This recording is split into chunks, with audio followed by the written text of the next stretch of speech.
Blah, blah, blah.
Hey guys, Kyle the Gore Taku here, and welcome to Shelf-O-Ween.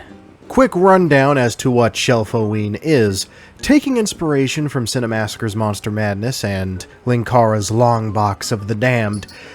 I love the idea of these Halloween YouTube specials.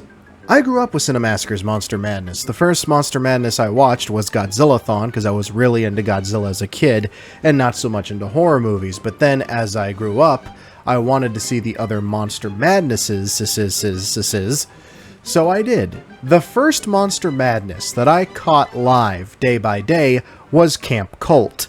So I can pretty much thank James for confirming that as a kid I did in fact see every single Godzilla movie, and for getting me into cult horror films.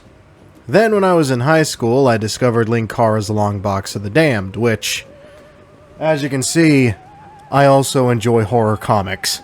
So I decided to do one of my own, thus Shelf-O-Ween was born. Every year I'm going to be doing a different bundle of horror films from October 1st to October 30th. The reason why I cut off on the 30th instead of the 31st is because on Halloween, I like to watch the original Halloween at night with the lights off and just engross myself within that world.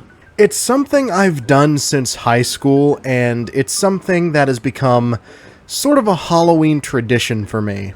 So I figured I can probably take my yearly tradition and turn it into a form of content. Now, usually how this works is I make categories as I go. In this case, I have created 6, with 5 movies per segment. The first segment, and the first episode in this 6-parter, subscribe, is Children of the Night. Now, what is Children of the Night? Now, usually it refers to children of the night, paranormal beings that last only at night and completely vanish during the day, werewolves, vampires, and the like. But here specifically, we're going to be looking at our fanged friends, the vampire. It's October 1st, I got 5 films to go through, let's fucking boogie. The first film in this cavalcade of horrors is Dracula 1931, Spanish version. Now, unless you're a horror historian or a fan of Cinemassacre, both like myself, you probably wouldn't have even known there was a Spanish version of the 31 Dracula film. But there was, and the story behind it is pretty intriguing. So basically, while Universal was making Dracula, they had a second unit, a second film crew, as it were, come in after hours to film another version of Dracula, this one featuring an all-Spanish cast and crew, using the same sets and the same script, with a few tweaks here and there. Now, these aren't going to be full in-depth reviews, these are only going to be Spitfire reviews, short and sweet, to the point, that way I can, get this done in time. So I'm just going to go over what I liked and what I didn't like. Mostly, I really liked this version of Dracula. Now, don't get me wrong, the Lugosi Dracula is forever going to hold near and dear to my heart, but something about this one just... Well, a lot of people say that this one is superior, and I kinda see where they're coming from.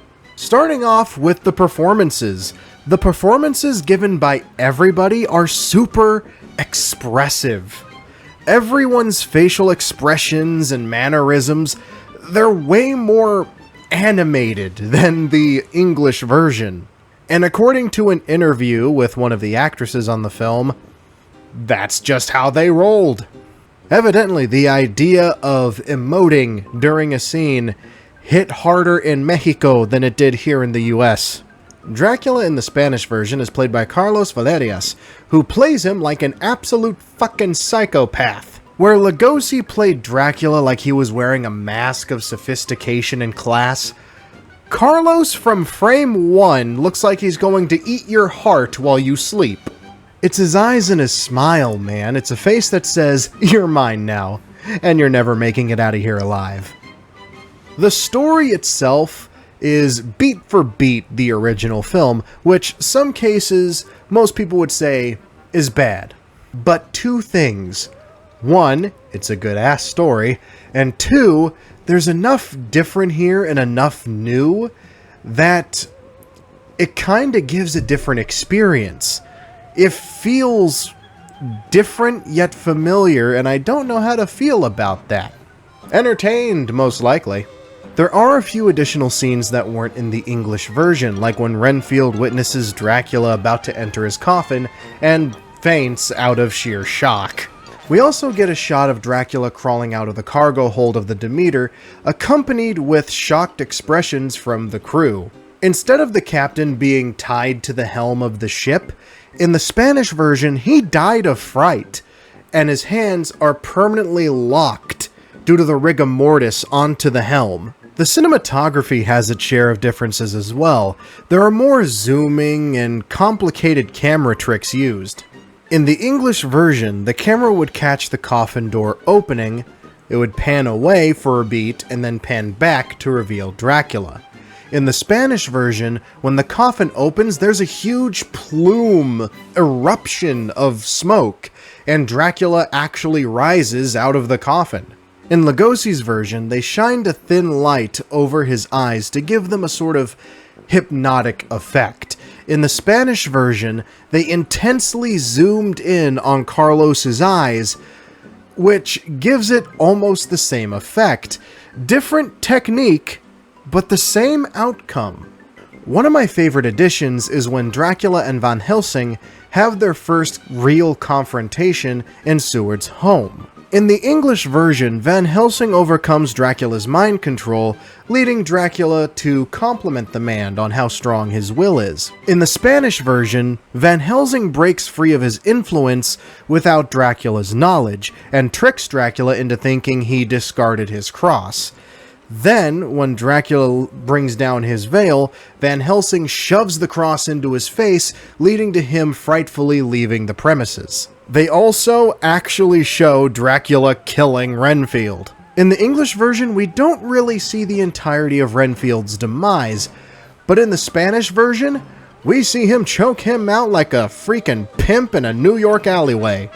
If I had to say there was one negative I had, it's that between the additional lines of dialogue and extensions to certain scenes, the Spanish version of Dracula is almost a half hour longer. Which isn't that bad, but the first Dracula, short and sweet. This one is more like a standard motion picture length. I was honestly surprised when I popped in the DVD and saw that it was an hour and 43 minutes.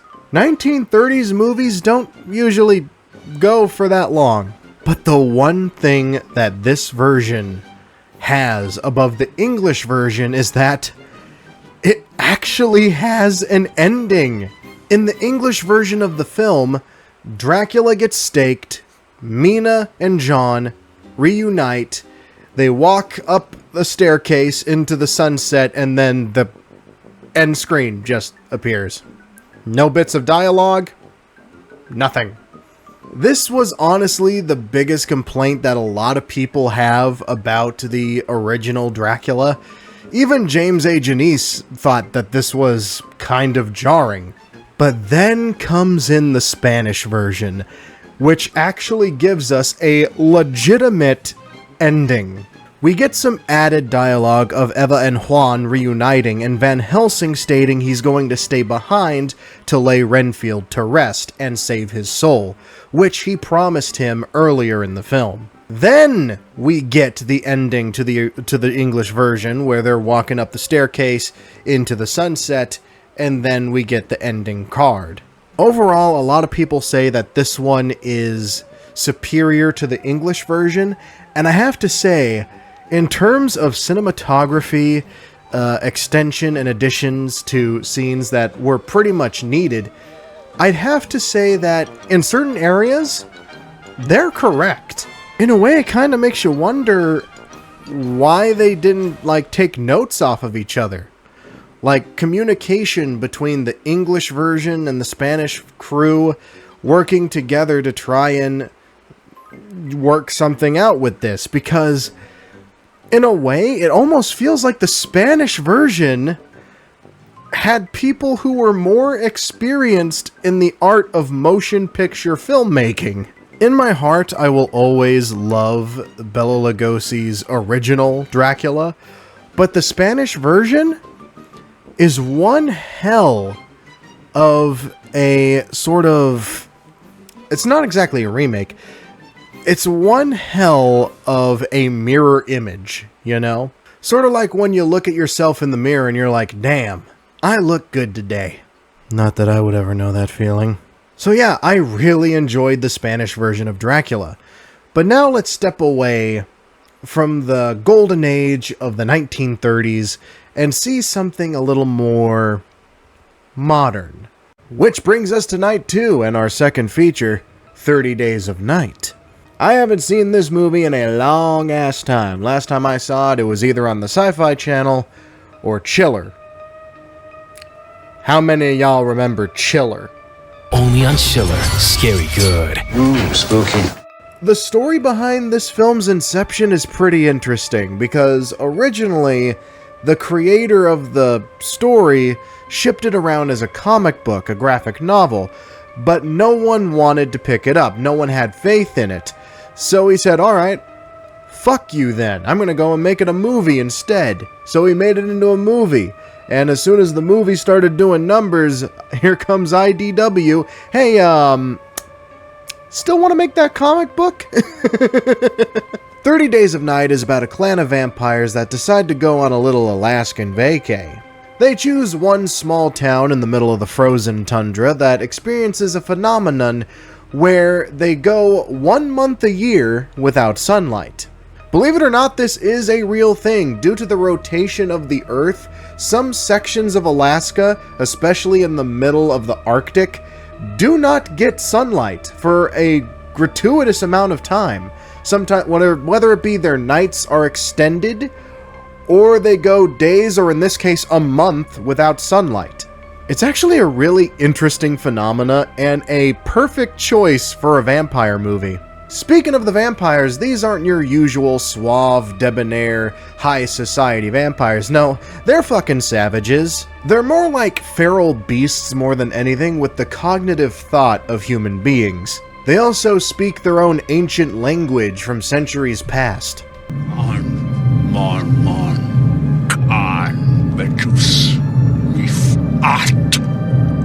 When they go to the throat, they don't just chomp down and drink. No, they go straight for the jugular and will actually tear you to pieces to get at that sweet, sweet nectar flowing through your veins. I wasn't exaggerating when I said the clan showed up specifically for a vacation, because that's kinda what they did. They just showed up, said, wow, we should have come here ages ago. But they essentially showed up for a month-long vacation of debauchery and feeding. The head of the clan, Marlowe, makes it a point to the other vampires that they are to decapitate all people that they feed on or bite, because they're not trying to grow in numbers, they're just there to have fun.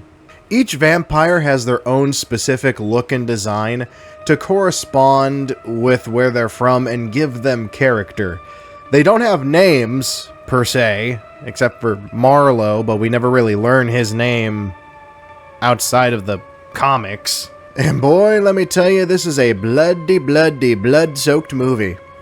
It's not all that gory, but it is very bloody. The kills aren't really all that to write home about, it's just ripping into people's necks, which is pretty gnarly, but there are moments where the vampires show sort of a sadistic side, where they're like playing with their food, like circling one and just slowly cutting them piece by piece with their claws. There is one gore effect that I thought was pretty cool, and it might be my favorite decapitation in all of horror. There's this character named Billy. He's part of the sheriff's department, and he shows up at the beginning of the movie, vanishes until the final third of the movie, comes back, gets bitten, is about to turn into a vampire, and our main character chops his head off in a glorious fashion. The effect for the decapitation, mwah, chef kiss. Fantastically done. Well done, whoever orchestrated that kill. You're a fucking genius. Now, I haven't read the graphic novel that this was based on, so I don't really have any point of reference. All I have is the movie, and the movie's great. I really enjoyed the movie. It's a good, violent vampire movie with ton of character, and it's hard to think of negatives, really. Maybe the length is a little bit too extended. You could cut out a few things and probably won't miss as much. But other than that, 30 Days of Night is a graphic good time. Yeah, I wish I had more in-depth to go here, but like I said, I'm not here to go in-depth. This is just a marathon of movies. I watch the movie, instantly hit record, and give you my Spitfire review of the film.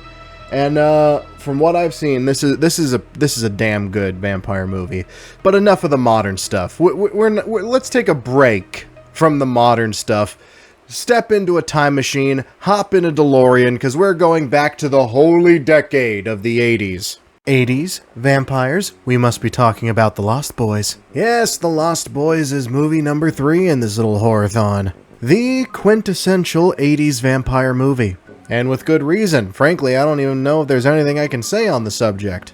What, honestly, could I goddamn say about Lost Boys? Answer? Nothing much. But since I plan on doing at least 5 minutes per movie, this is gonna be hard.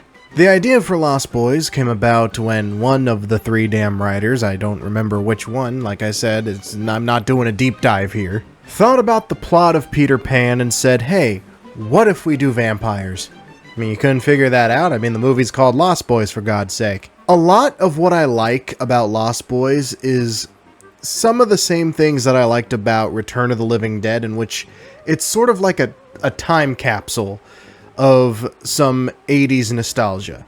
You got 80s punkers, you got 80s clothing, a whole bunch of music, which A-tier soundtrack.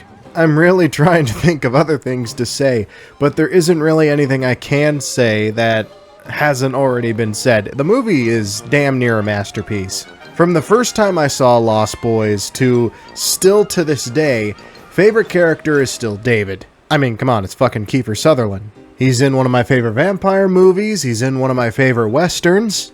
The man is a goddamn treasure. The plot is structured in such a way to where the script kind of feels like a dial, and as the film goes on, the dial gets slowly more and more into the red as the film gets more and more crazy as it goes along. Lost Boys is anything if not consistent. And they do have a lot of the lore-accurate vampire traits, like if you drink the blood of a vampire, that's what turns you into a vampire, not just getting bitten by one. Which I feel like is a vampire trait that doesn't get explored enough. Usually we stick in the safe zone. It's just like, oh, you're bitten? You must be a vampire now. But it's a part of the vampire mythos that I think is making a comeback, or at least getting more recognition, because it was in the 2024 vampire comedy film Abigail, which I also very much enjoyed. God, what else can I say about this movie? Man, this is what it's gonna be like every time I cover a movie that I'm familiar with, and I'm in for some trouble. That or my inner lazy boy will be very thankful. The vampire makeup is very simplistic, which I think is what they were trying to go for. The only real prosthetic for the vampires is either a little forehead prosthetic to emphasize the forehead, make it look a little more otherworldly, some pale complexion makeup, and little poppin' fangs. But what I think makes the makeup in this film are the contacts, because they have some crazy damn eyes. I also like the idea that vampires don't die the same. What I mean by that is, to quote Corey Feldman from the movie, No two bloodsuckers go out the same. they explode, they melt, they burst into flame, or they just go out peacefully with a big ol' smile on their face. So yes, I really enjoy Lost Boys because it is goddamn Lost Boys. You know, I just realized something. This Halloween has been going really great so far. 3 fantastic vampire films back to back, meaning it's about that time to see something not so great. So tonight's movie was Daybreakers from 2010, starring Ethan Hawke, Sam Neill, and Willem Dafoe. So the film is about a virus that has swept over the entirety of the world, which turned people into vampires. Now, vampires are the sort of dominant species on the planet, and humans are harvested for their blood in blood banks, essentially. Ethan Hawke's character is a scientist who is trying to come up with a blood substitute when the vampire civilization is experiencing a blood drought. A problem that must be solved in haste because those who go without blood for too long turn into subsiders. Subsiders are vampires who have gone weeks without blood and have mutated into monstrous feral beasts. Later on down the line, with the help of some human survivors, Ethan Hawke discovers that there's actually a cure for vampirism. The fucking sun. Now, when I first saw this film a long time ago on TV back in, I believe, middle school, I thought the plot was a little bit bloated. I remember half paying attention. Rewatching it now, it is a little bit bloated, but it's not distracting. You can easily follow the plot and follow what's going on. The world building is pretty decent for what's given to us here. I did feel like I wish we could have seen more, you know?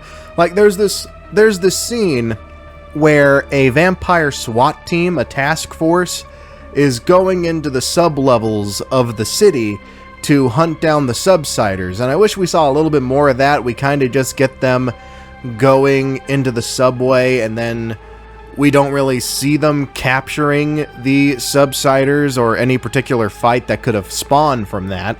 A lot of the actual violence in the movie doesn't come until halfway through the feature, which even then the movie is a pretty standard length, about an hour and a half in runtime. Sam Neill plays Big Bad Corpo Man, who wants to continue to use human blood, but monetize it, so those of the lower class gets the blood substitute, but those of the higher class, who are willing to pay a pretty penny, will get access to legitimate human blood. Sam Neill is supposed to be our antagonist for the film, but overall I don't think he has enough time to develop as a antagonist. Mostly the focus of the film is on Ethan Hawke developing the either blood replacement or the antidote, the cure for vampirism. He definitely has like puppet master energy going on because it seems like he's orchestrating Ethan Hawke's character's capture. But other than that, we don't really see him do a lot of villainy. He's just corpo blue blood douchebag. Profits, business. That is basically his character. Willem Dafoe plays a character who goes by the nickname of Elvis.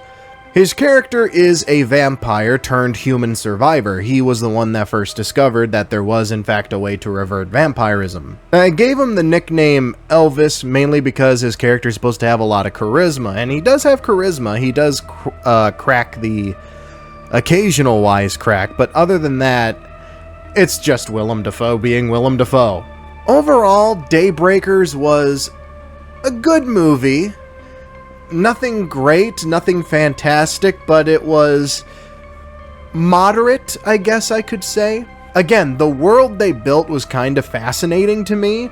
We just don't see a lot of it, and like how far like different cultures handle these like changes. I kind of want to see more of this world, not so much these characters, but this world, which is going to be hard considering, one, it's been about,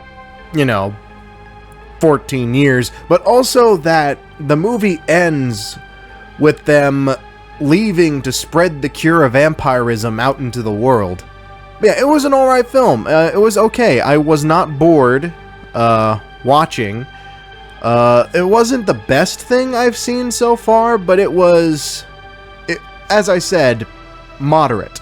Alright, we only have one more vampire movie to go, and then it's on to the next segment, and this first video actually comes out. And I feel like it's only appropriate that we cap off the Children of the Night segment with possibly my favorite vampire movie of all time. So, forgive me for not wearing my Halloween garb. I kinda lost all of today because there was an errand I had to run that I had no control over. So that's fun.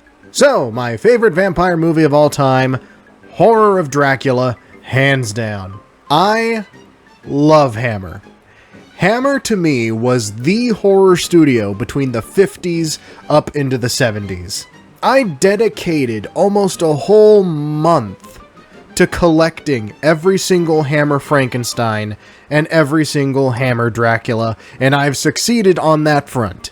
Hammer was known for pushing the envelope in the 50s, introducing sex, blood, and violence into their movies. Mwah! Chef's kiss. They're also a gothic wet dream.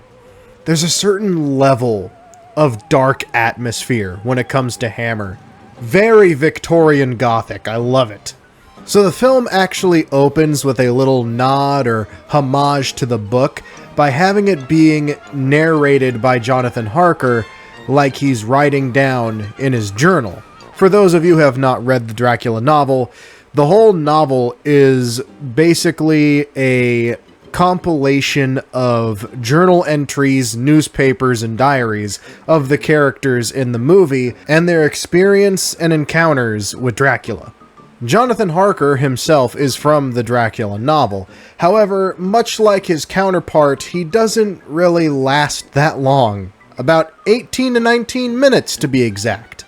The rest of the film, we follow the brilliant Peter Cushing as Abraham Van Helsing. And you want to talk class. Peter Cushing had a level of class about him in every film that he was in, and Dracula is no exception. His portrayal of Van Helsing is very proper and very high class, which is a good way to describe the movie as a whole. There is a very posh feeling about it, and it's throughout the entire film. It's crazy because while the film is posh and proper, it's also dark and gothic. It's like two polar opposites that just blend together beautifully. So the plot of the film is that Jonathan Harker has been sent out to vanquish Dracula, and he fails in spectacular fashion. Word to the wise, if there is a woman in Dracula's castle, never trust her. Ever! So he winds up getting bit, but before he succumbs to the vampirism, he manages to stake Dracula's bride. Dracula, taking heavy offense of this, leaves his castle and makes his way to England, where, to enact revenge on Jonathan Harker for killing his bride, Mans decides to steal Jonathan's bride.